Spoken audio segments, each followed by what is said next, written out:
This project was designed and implemented by myself and Pippa Grange from Bluestone Edge with the help from a whole range of people at RMIT, Richmond Football Club, the Corin Gamagi Institute and many others.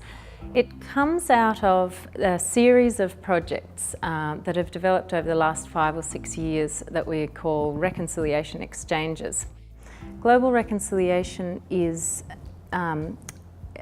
devoted to exploring how everyday practices such as health, education, sport, the arts can become vehicles for reconciliation, for changing the way people interact with one another or see one another or engage with one another, for social inclusion work and for promoting social change. The values of reconciliation that we talk about in the research that underpins this project, things like respect, equality, reciprocity, survival and protection, being able to actually maintain a spirit of integrity and responsibility.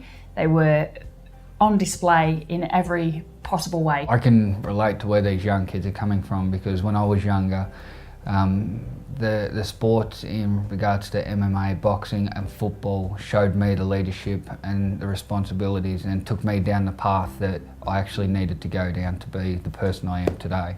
During the week we've realised that leadership has a whole another dimension, which is something that we've never really discussed.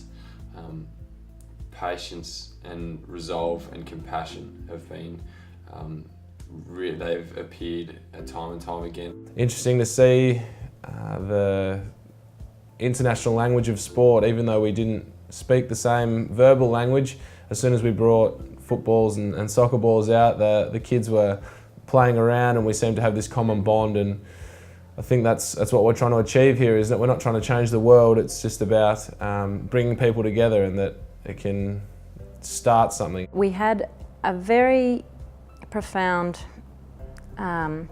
intercultural exchange on the first day that we arrived, and that included a presentation by the Indigenous Australian participants in our group to represent Australia.